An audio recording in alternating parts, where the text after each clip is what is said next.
react. You whispering my name, thinking I won't be the same. Turn fiction into fact. See what you didn't know, bruises that I'll never show, slipping on your every jab. So tighten up your fist, step into the ring with this. I hope your mama's got your back. First round, you thought you would've knocked me down. Fifth round, bleeding out the side of your mouth. Final round, holding the sound of my name in the crowd. You didn't bust. Oh, oh, oh, oh. You didn't bust. Oh, oh, oh, oh, oh. Just 'cause I took a break, you're making a huge mistake, thinking you can take the throne. Look at you trembling, step into the lion's den. Bet you wish you stayed at home. Begging for mercy underneath your breath when I ain't even sweating yet. My legend's written in the stone, yeah. You're crying danger in defeat is now your only friend. Even your mama's gotta know. First round, you thought you would've knocked me down. Fifth round, bleeding out the side of your mouth. Final round, holding the sound of my name in the crowd. You didn't bust. Oh, oh, oh, oh. You didn't bust. Oh, oh, oh, oh,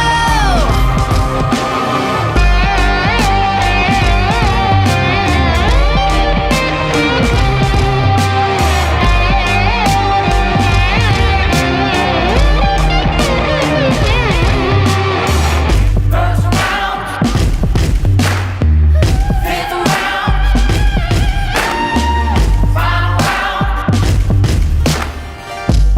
Oh, oh, oh, yeah. First round, fifth round, final round. No, no, no, no, no, no. First round, you thought you would've knocked me down. Fifth round, bleeding out the side of your mouth. Final round, holding the sound of my name in the crowd. You didn't bust. Oh, oh, oh, oh. You didn't bust. Oh, oh, oh,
And welcome everyone to In Time. My name is Nicholas Lamar Suter. Thank you for joining us for the fourth stream in 6 hours. It's been a little crazy. For punishment, come to mind. Dear Lord. One thing I'd like to do, actually, I think since we've covered a whole bunch, and since we did not have the pleasure of Commander Macmillan's company for some of it, we're going to discuss briefly some of what we covered earlier today, and then get into the Assad regime. We believe that Not Brooks may be joining us. If he does, great, and probably get into the history a lot more then. If not, we'll cover what we've got, and I think it'll be good. So let's see. had, as those of you who've been watching know, and I was telling the commander that we had a show really on this folk hero now. They're calling him the Auditor. And so he's got a title. He's like the Batman, Spider-Man, the Auditor. And it's a difficult position for everybody to be in, because I think everybody can empathize with the loss of a loved one exclusively because of something done with the insurance. Or the adjuster. Thank you. I was incorrect. It was the adjuster. Jesus. Yeah. Wow. Okay. For me, it was a friend who died simply because of a 2-week lack of insurance, and he was HIV positive. He needed very specific medications he couldn't get for those 2 weeks, and an opportunistic infection set in. It was a 2-week overlap, that simple, and it was easily avoidable if the insurance company was willing to work with him. They weren't. So I think we can all empathize. Having said that, 2 wrongs don't make a right. So now this man has been taken into custody. Our own Titan suggested that there may be a dead man switch system. He is capable of doing that, and this does appear to have been thought out. Sure enough, Newsweek published a story saying that they found an account on YouTube that appeared to be his. It used the same @ID that was on other social media that was on his account, including his Twitter account and his Facebook. Having said that, you can change those, but you can't easily change them immediately. It was a account that was 11 months old and had never posted a video. It posted its first video. It was a countdown clock saying, if you're reading this, I have been arrested. All is going, or there is a plan, all is going to plan. There will be more soon. And then Dorito picked up on and sent me a screenshot, because apparently I'm psychic. I just have to. Picked up on a date at the very end, December 11th. So if this is genuine, ostensibly we could expect something on the 11th. Is he going to be releasing CEO files that he who knows? We don't know at this point. And it's tough because we both want to report it, and we want to, the fact is right now the only 2 sources for this information that I'm aware of is In Time and Newsweek, and I'm actually rather proud of that. Having said that, we also don't want to glamorize it further, and that's a little bit of a difficult issue. Commander, what are your thoughts overall on this? Well, I mentioned to you before we came on, I think if you look back historically, you find that this kind of romanticization, glorification of violent criminals occurred immediately before and during the early years of the Great Depression, because your average man in the street was suffering and unable to get employment, unable to feed the family, pay the mortgage, whatever. And so you get people like, Machine Gun Kelly and Babyface Nelson, Bonnie and Clyde. They're all kind of glorified in the press as being folk heroes. And I'm not terribly surprised that that's happening right now, because we're kind of seeing the same effect with a lot of people who don't have the wherewithal to afford the insurance.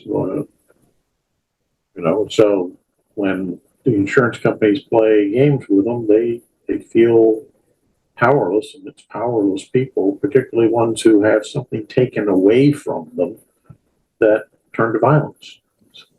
I'm not saying I condone it, but I'm saying I can kind of understand it.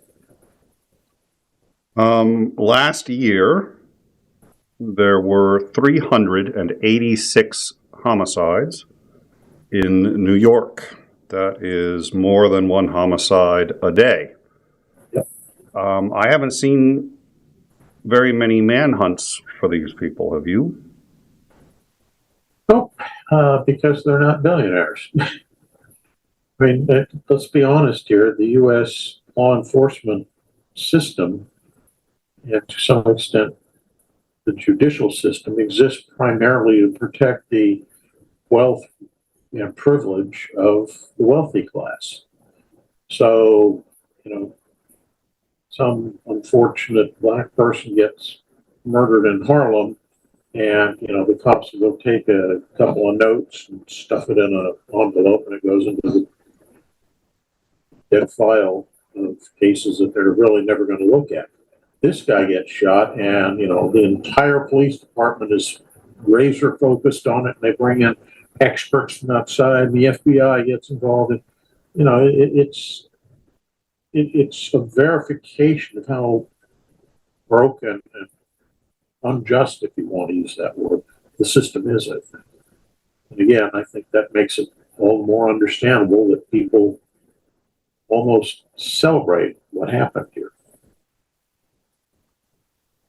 The other thing I had thought about, and I failed to mention, but you brought up, which I appreciate, was let's take the subject of mental health fascinates me for any number of reasons. One of which is because it is stigmatized and yet is so obviously as serious a problem as any other problem.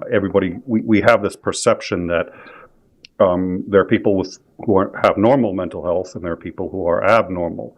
But that's like saying there are people who have normal physiology and people who have we all have health issues, physical health, mental health. We all have them. There's really no distinction. And since all mental health really derives from the chemistry of your brain anyway, it's actually a physical issue one way or another.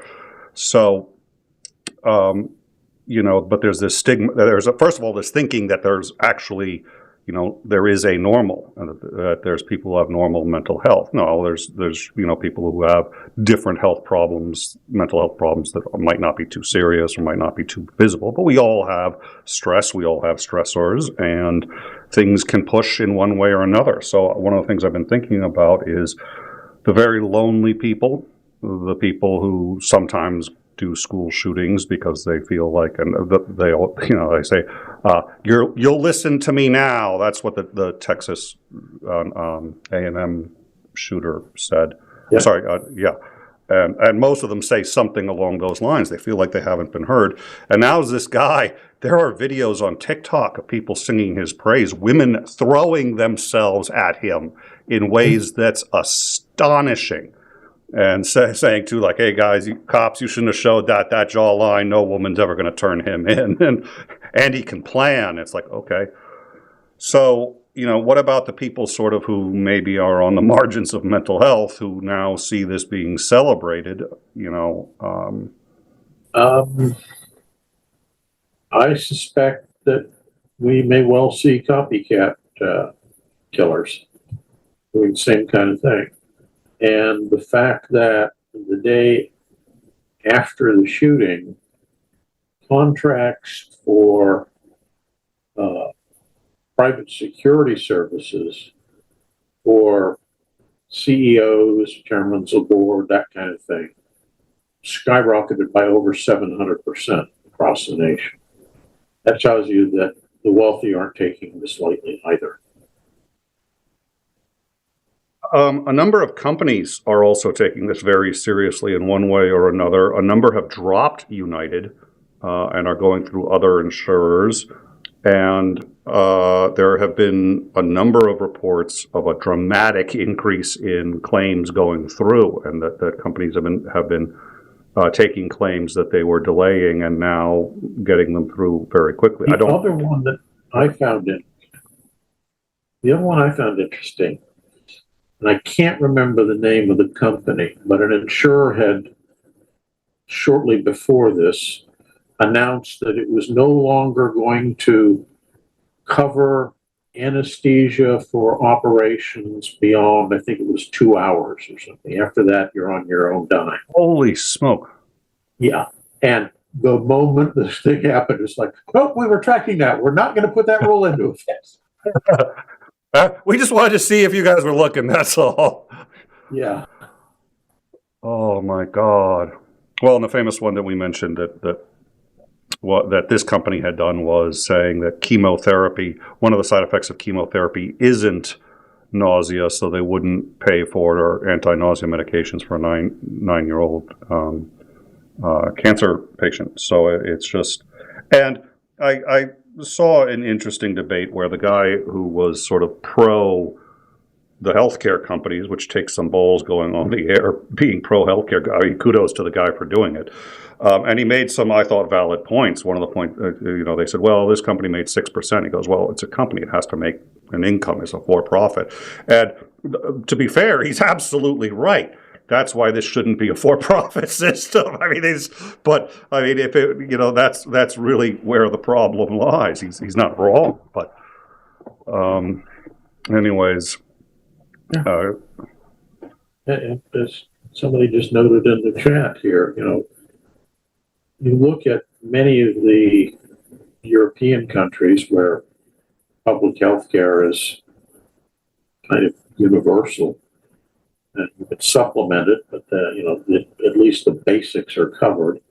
And you look at our system, and it's almost routine that if you have somebody who has a long treatment or prolonged illness or something, you're basically going to bankrupt the family to try to keep them alive. The insurance isn't going to cover it beyond a certain point. Well, and that brings me to another point, which is in my younger years, I thought naturally, just as I think most people do, of course there's a difference between violent and nonviolent crime. And to some extent, that's an important distinction, especially when trying to sequester people from the rest of society. It might be important to note the kind of crime. But having said that, if you nonviolently take an entire family's retirement savings and pension and any money for medical care, and that family can't feed itself, it seems to me that it's just as bad as any violent crime. And if you went up to someone in that family and said, you could either non-violently lose all your savings, or I could punch you in the face 6 times, steal your wallet, and run, which would you prefer?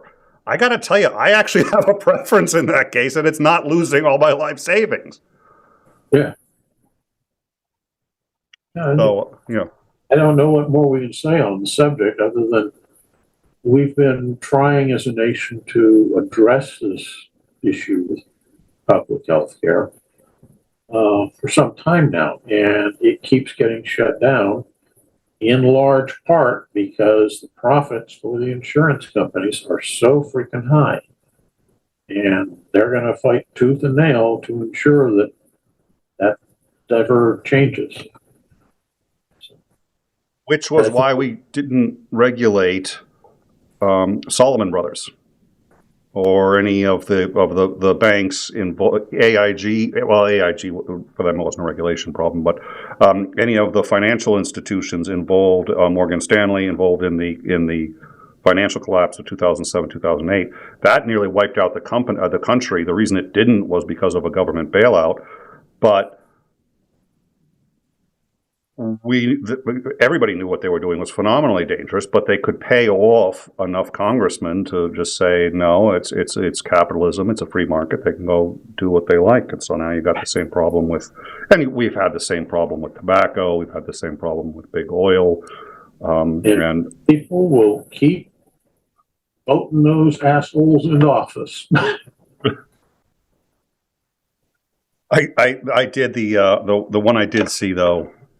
And this does seem, we found an issue that's united the left and the right, because Ben Shapiro had said, no, this is the left wing attacking a rich CEO. And in his comments section, somebody said, hey, I voted for Trump 3 times. And when I heard that this guy got shot, I laughed. It's like, wow. Yeah. The AGA's on board. That's, yeah. It's going to be an interesting 4 years. This show, I think, is going to be busy. I don't think this is going to be our last day with 4 shows in it. And God, by the way, if you are there, just one quick thing. I'm not asking for a 5th show in that. 4 is good. We don't need more breaking news today. Thank you. Just saying. If we have a fifth show, I swear to God, I'm going to take it out on the nearest Dorito I can find. All right. So, any final thoughts on this guy, his capture, the sort of the effect it's had on our culture, which is profound? I don't know whether it's going to be long term or not, but the last 48 hours, if you watch social media, it's been profound. Any final thoughts on that before we go to the actual topic? No, not really. I think we've covered it. I think this problem is going to go away. And as I said earlier, it will not surprise me if we see some copycat violence against other insurers or bankers or whatever. People that, the top dogs who aren't playing by the same set of rules and aren't playing fairly. I think you're right, and I think we're going to start to see it before the end of the week. Is just going to be we're sort of, and we're a news program, so we've just been sort of, in terms of banting around the facts behind that, where they're like, yeah, let's just be ready, because the way this guy's being treated, I can see people saying, yeah, I'd like to be treated like that. Is it worth being a murderer and going to jail for the rest of your life? I wouldn't think so, but I imagine there are people who wouldn't, including, but not limited to, this guy. Yeah. All right. Arab Spring washes over the Middle East, and some think it will wash over the U.S., and they see Occupy Wall Street, and they say, wow, there's going to be maybe even an overthrow of the U.S. That doesn't happen. But the Arab Spring, and people think it may spread to Europe, too. So the Arab Spring actually has leaders in every country freaking out. It's not just the Arab countries, but it gets sort of limited to Arab countries. And it's the 1848 of the modern era. It's what? It's the 1848 of the modern era. 1848 being when there was this spate of revolutions and protest movements and uprisings and such that went all across Europe and disrupted things. So I think the Arab Spring and spin-off things that came in that vein were the same kind of thing. You get the feel of an epic kind of dictates where things are going. I think we all thought it was over, but well, in terms of the year that it was going, it did stop abruptly at Assad's door, and the U.S. started really trying to fund rebels to overthrow Assad. Russia was trying to help Assad to withstand it. And I got to tell you, I had honestly thought that Assad would fall, but instead he managed to hold on to power. He even used chemical weapons. The U.S. famously sort of said that would be a red line, but we did not go in. And Assad was one of the major ones that got missed in the Arab Spring. His Syria remained as it was, and I don't think anybody saw what happened coming. There's a great meme. I think it's on our Discord. It's a flag of Syria and smacking upside the head of somebody with the flag of Russia, and it just says, "That's how you do a 3-day military operation." Yeah. So nobody really saw this coming, including Assad, including the Russians. So what did happen that got us to where we are now? Well, I think it's important to look at the historical basis of where we went, where we had the initial protests that evolved into an uprising against the government, which was all sparked by some fruit seller being arrested because he didn't have the right permits. The crowd got mad and they started protesting. The security forces overreacted, as they're wont to do in authoritarian regimes, and then everything went to hell in a handbasket. It's also Syria is kind of unique in the Middle East in that it has I want to make sure I get this right. It has a Shia minority that rules over a Sunni majority. Most places in the Middle East, it's the opposite. So that meant that Syria became a natural friend-ish for Iran, and Iran was able to use Syria to transport supplies and aid through to their friends in Lebanon, the Hezbollah faction, which in turn then transported similar supplies and aid to Hamas in Gaza. So all that figures in, and of course the key thing that kept them in place when the first rebellion and protest movement started off was the fact that the Russians intervened. They started off just providing equipment to the regime, but in fairly short order started providing actual military aid in terms of both Wagner-grouped mercenaries, Russian pilots flying Russian combat aircraft out of their base at Tartus, Russian special forces operating in support of and training the Syrian regime's security forces. Lots and lots of equipment and supplies going to them. And that allowed Assad to beat the initial uprisings, and they pretty much drove them under. They didn't completely destroy them, but they had expelled them from almost all the major cities in the country. It was refugees living in refugee camps and hiding in the hills.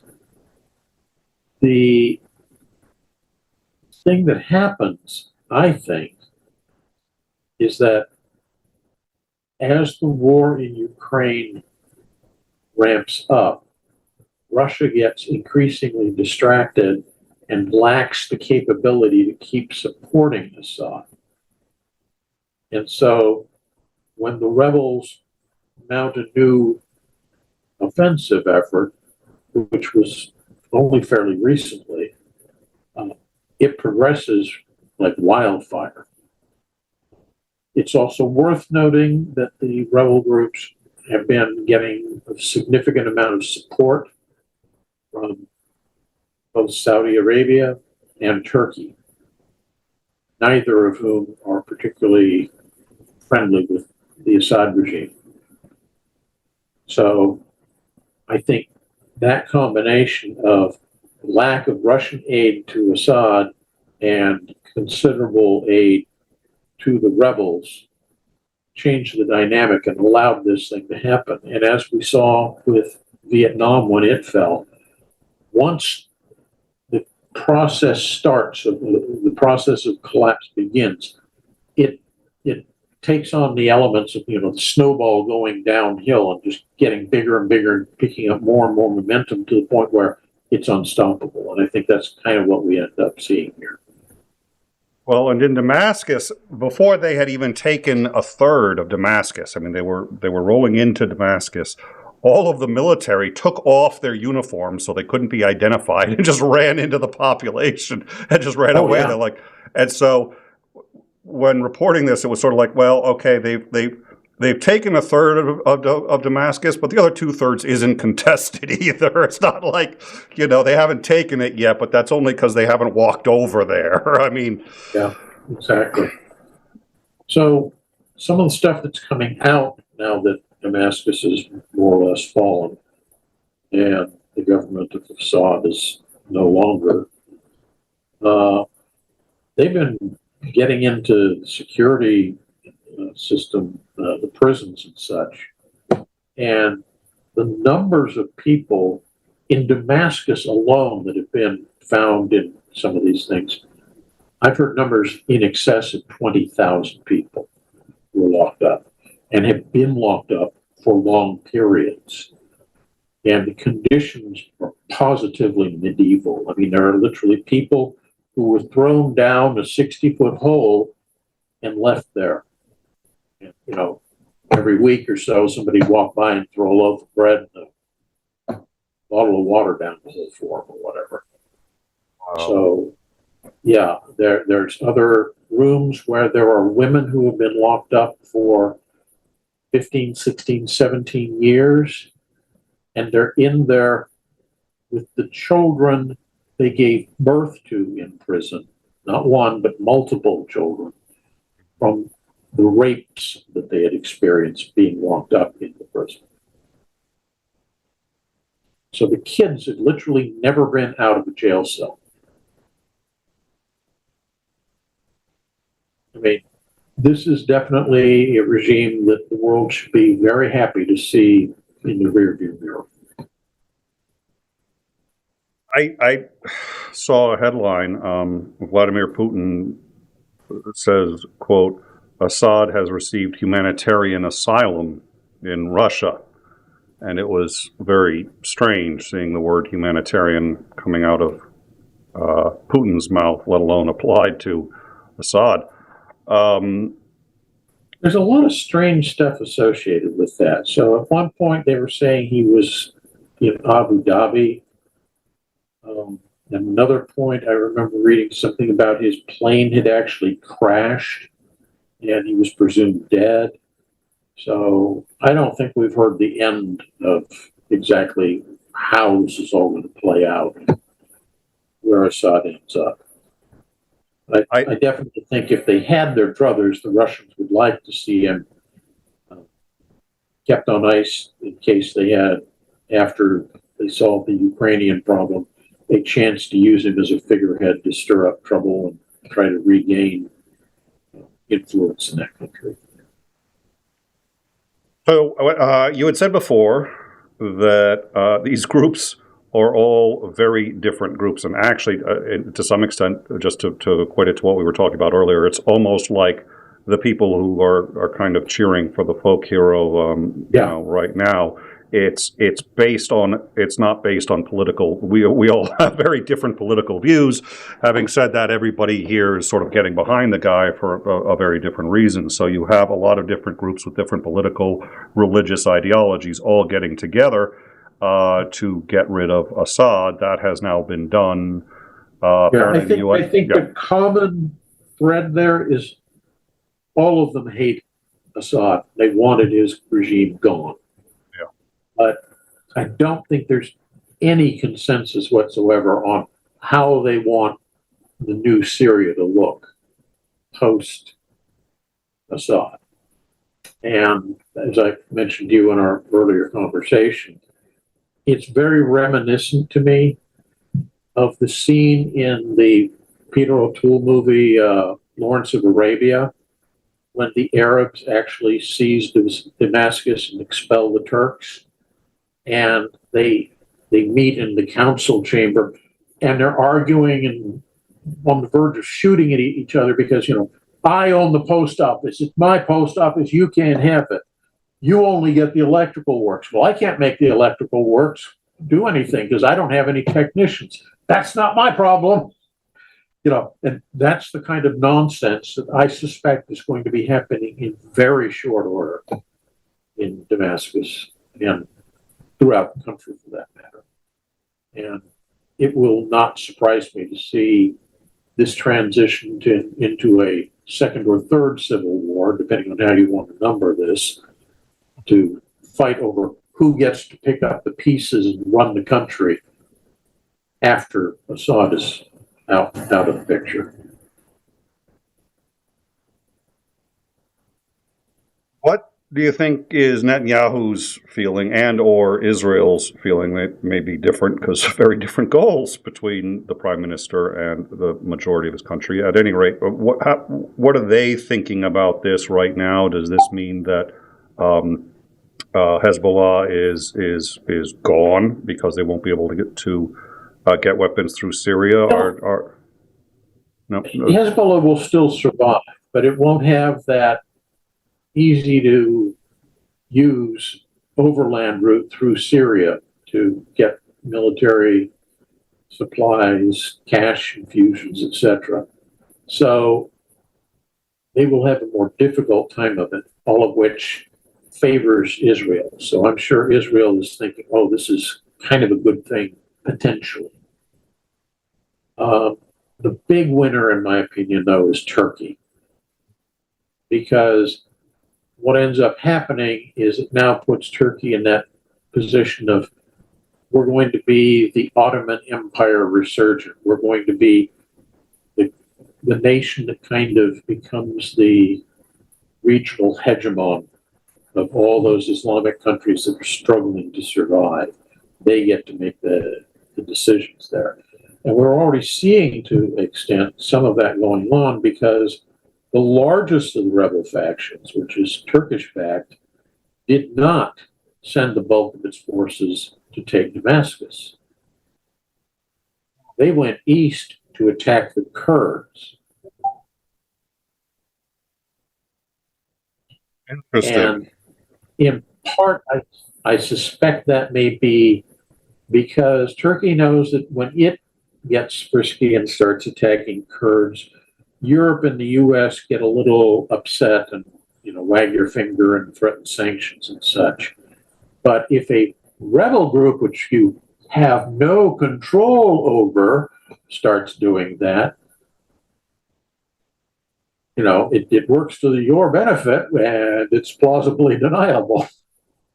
And the Kurds, if I recall, are reasonably diverse as well, and have probably sent a number of their own military in the attempt to retake Damascus. Yeah, I would suspect they have some. So they may be at least a little more vulnerable to attack at this point, I would assume.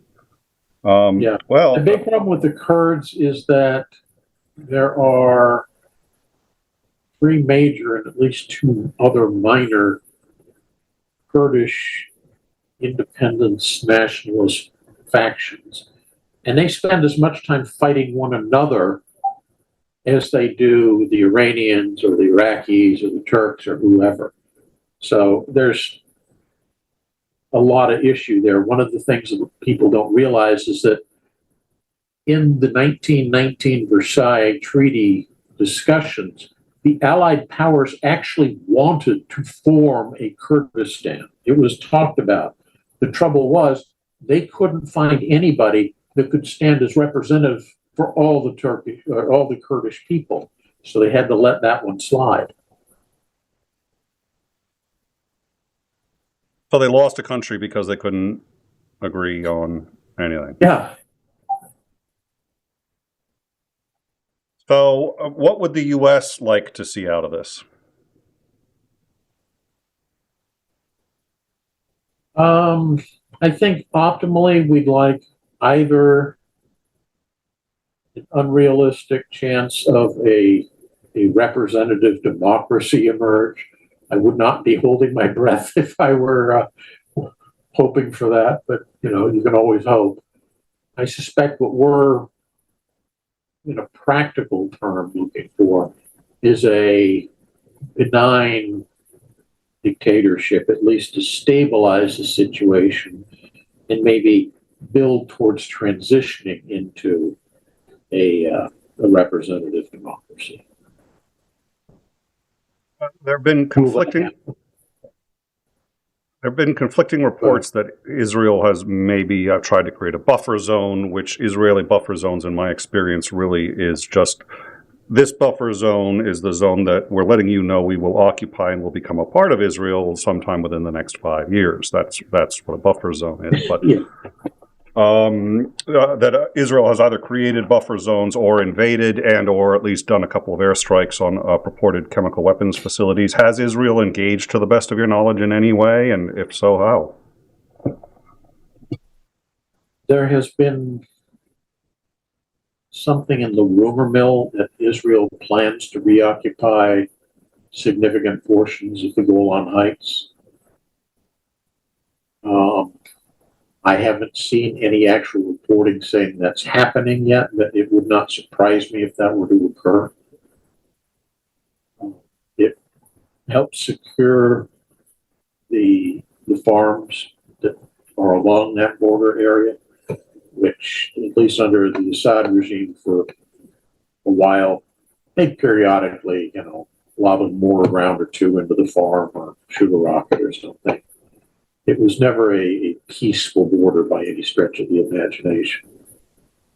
So taking the heights makes it that much harder for whatever the successor Syrian government is, if it wants to continue to prosecute a conflict with Israel, to attack the heavily civilian settled areas along that region.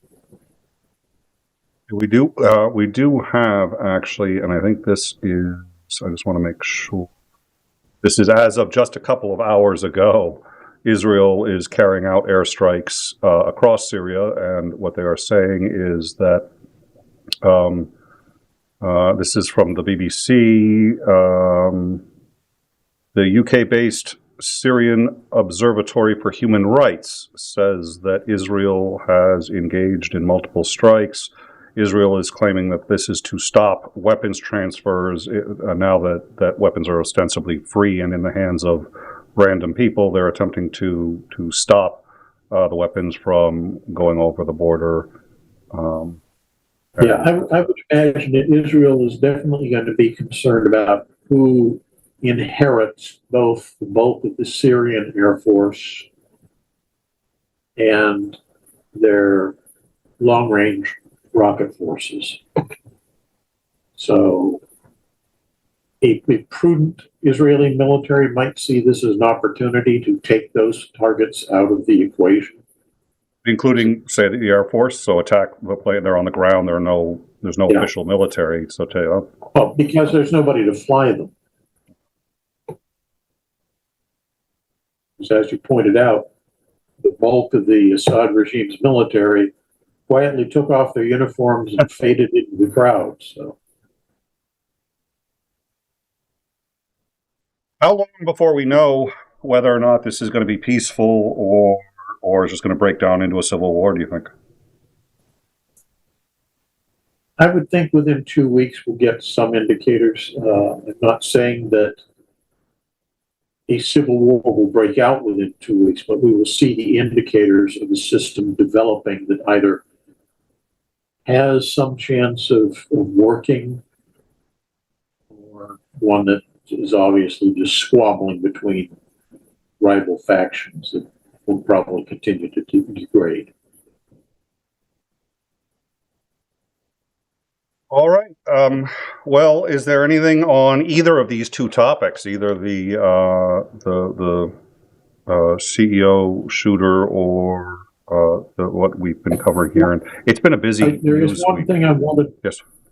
Yeah, one thing that one of the viewers here posted wanted me to talk about: why a new Syrian regime would still welcome Russian Navy and Air Force assets. I don't know that they are. We know that the Russian naval forces that were in Tartus have been withdrawn, and I believe the bulk of their Air Force has also been withdrawn. They've withdrawn the air defense systems from the base.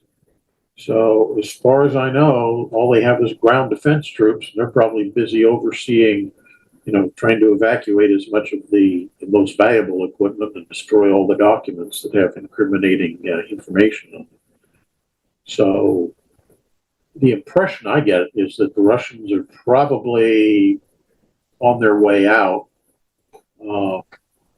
and don't want to risk the situation where whatever the new regime is says, no, we don't want you here and we're going to attack, which would really be a major embarrassment. So it's easier to quietly depart and not make a big production out of it. My understanding is the expectation most of those are going to end up in Ukraine, both the troops and the equipment. That would be my guess. The other thing is that Assad has, so there is no regime, to the best of my understanding, in Syria right now. There is no government and no one person in charge and no one who can speak for Syria. Right. Assad formally handed control over, I think, to his chief diplomat, surrendered all authority and control of the government, but there is no one person and not even an entity of any kind, an organization that has assumed that mantle. How that's going to be done, I think, is sort of what we're talking about. But if they're allowing Russia, I think if the Russians came in, there'd be no one to stop them. But having said that, I don't think they want to be anywhere near the place because they don't know who's going to take over and they don't know what weapons are there and what's going to happen with them. So I think the general consensus is everybody's getting the hell out of Dodge until this sorts itself out. Yeah. That does leave open the question, as another viewer mentions here. Syria does have chemical weapons. Who just picked those up? If it's ISIS or an ISIS-like group, and we know that part of the rebel alliance involves people like that, that has some really frightening ramifications. So that would be another thing I'm sure that is being discussed in closed conference rooms in many countries. Do you think Biden is in any position after his contentions with Israel to ask Israel to say, we have intelligence, would like you, since you've got the planes in the area and you can hit them easier than we can, would you mind hitting this place, and this place?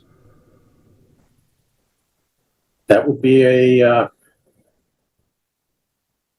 good move in terms of, the American faction can say, oh no, we didn't attack Syria, even though we provided all the targeting information, and the equipment to make the attack possible, but yeah, we weren't in the airplanes themselves.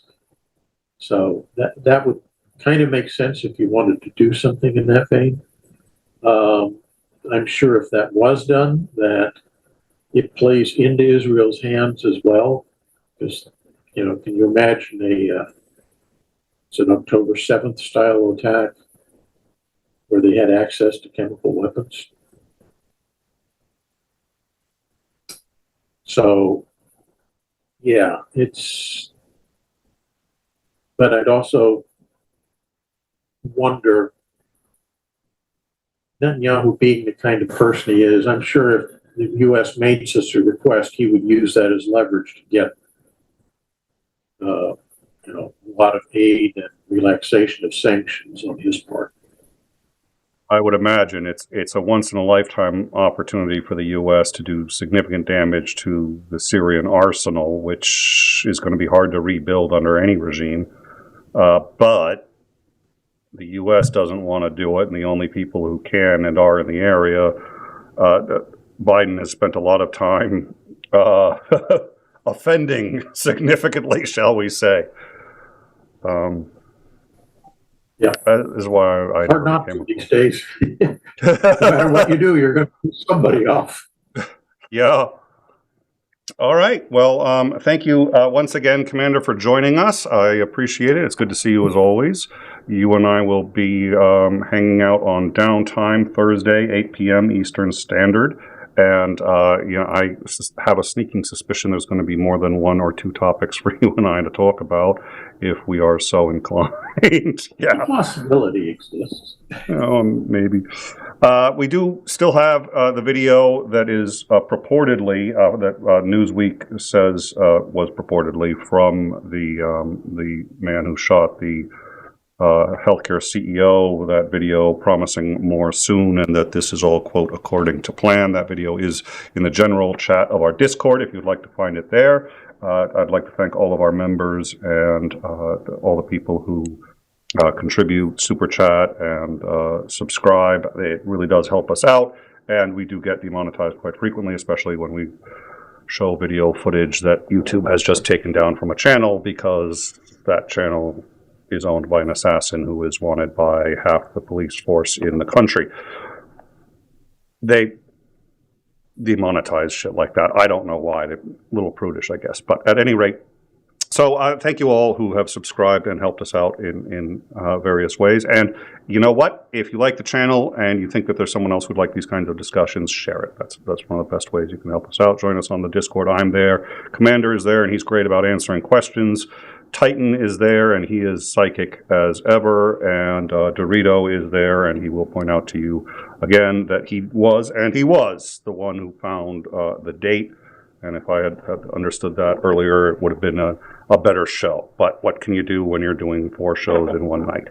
You've all been immensely patient, including you, Commander. Thank you all, and have yourselves a wonderful night. We will see you again Thursday, barring anything crazy.